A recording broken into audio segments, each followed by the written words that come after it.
Tonight, before the noise of the world closes in again, there is something you need to remember, not learn.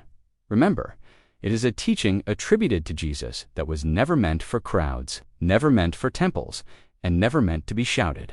It was spoken quietly, passed inwardly, and then slowly buried. Not because it was dangerous, but because it was powerful in a way authority cannot control. It was about how to silence the world without escaping it, and about the inner sound they did everything they could to make you forget. Most people think the teachings of Jesus were only moral instructions or promises for another lifetime. But there was another layer, one reserved for those who listened differently, those who understood that the kingdom was not somewhere else and not sometime later. It was accessed through perception, through attention, through a kind of listening that has nothing to do with the ears. This is why the teaching could not survive in its original form. It required inner authority, not outer obedience. This knowledge matters now because the world has never been louder, not just in sound, but in thought. Images, narratives, demands. You are trained from childhood to react, to identify, to explain yourself outwardly. The moment you go quiet, something inside you is supposed to feel uneasy. That unease keeps you engaged with the noise. It keeps you from discovering what remains when the noise stops. This teaching was hidden because it makes intermediaries unnecessary. No gatekeepers, no rituals required, no permission granted. You do not need to be fixed. You need to listen differently. Most people never access this, not because they are unworthy, but because they never suspect that silence itself could be an instruction. They keep waiting for answers in words. You are here because something in you already sensed that the deepest truths do not arrive as information. They arrive as recognition. But before you can understand the inner sound, you must understand why the outer world feels so loud in the first place. The noise is not accidental. The mind is conditioned to fill space, to narrate, to judge, to replay. This is not a flaw. It is a tool that has been allowed to dominate. In early spiritual traditions, including those surrounding the earliest Jesus communities, the mind was not meant to be silenced by force. It was meant to be listened through. Like passing through a crowd to reach a quiet room hidden at the center of a house, Jesus often spoke of those who have ears to hear. This was not poetic filler. It was a precise instruction. Hearing was not about sound waves. It was about awareness, about tuning attention away from the surface and toward the source. That source was described in symbolic language as the word the logos, the vibration, not spoken, perceived. But first you must understand this. The inner sound is not something you create. It is something you stop drowning out. Ancient texts outside the canon describe practices of inner listening. They do not command belief. They describe observation. Sit, become still. Withdraw attention from the constant commentary, and something subtle begins to reveal itself. At first it is almost disappointing. Not dramatic, not mystical, just a sense of presence that does not move. But stay there long enough, and another layer becomes perceptible. This is where most people turn back, because the mind wants fireworks. Visions, proof. The teaching is quieter than expectation, and that is exactly why it works. The world trains you to seek stimulation. The teaching reverses that direction. It trains you to notice what is already present when stimulation fades. This noticing is the gate, not effort, not discipline. Knowledge was protected not because it was exclusive, but because it was fragile. Words flatten experience. Once written, teachings become rules. Once rules form, authority forms. The inner sound cannot be regulated. It can only be discovered personally. That made it unsuitable for institutions built on control and uniformity. So the language shifted. Metaphors replaced instructions. Parables replaced practices. The inner sound became heaven. The still awareness became God. The direct experience became belief.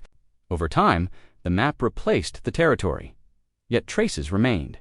When Jesus withdrew alone, it was not escape. It was alignment. When he spoke of praying in secret, it was not morality.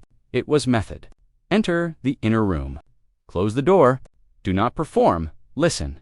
But listen to what? This is where the teaching becomes experiential. The inner sound is not audible like music. It is closer to a sense of hum, a subtle continuity. Some traditions described it as a ringing. Others, as silence that feels full rather than empty. The words differ because the experience precedes language.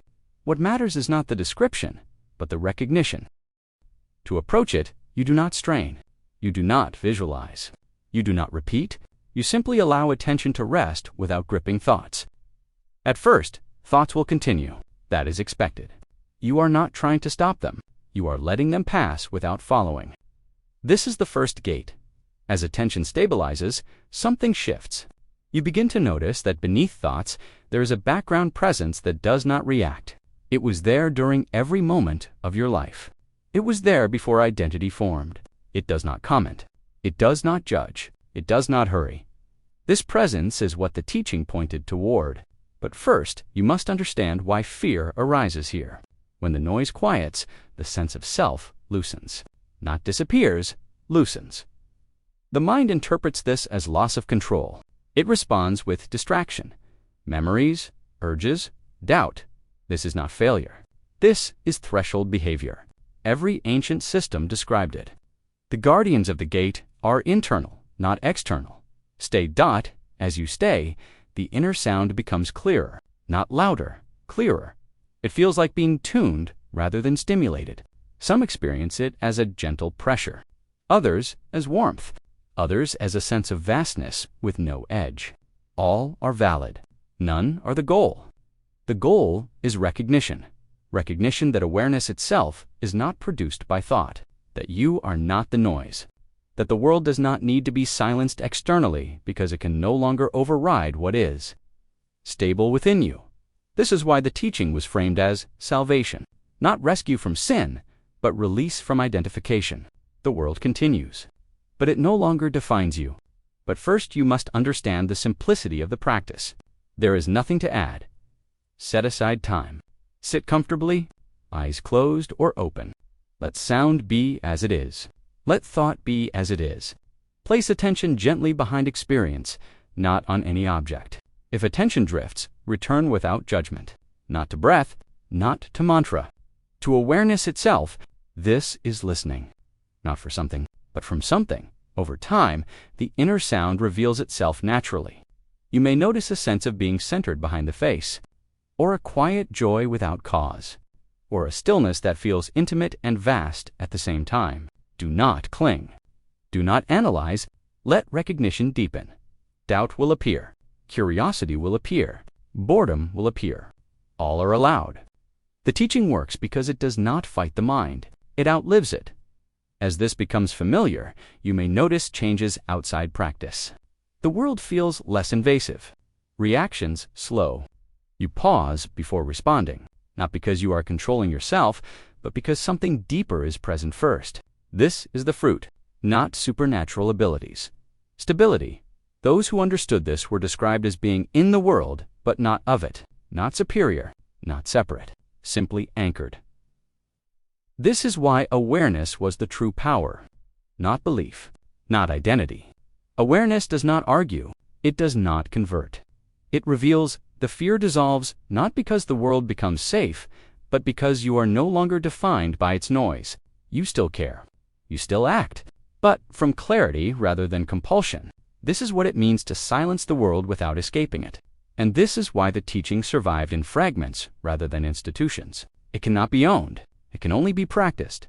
Those who recognize this do not announce it. They live differently. They listen more than they speak. They respond rather than react. They move with a quiet authority that does not demand agreement. If this resonated, mark it by committing inwardly. Let the comment you leave be a statement of readiness rather than opinion. A simple acknowledgement that you are listening. Stay close to this space. What unfolds next builds on what you have just remembered, not as information, but as practice. This is not the end of the teaching. It is the return to it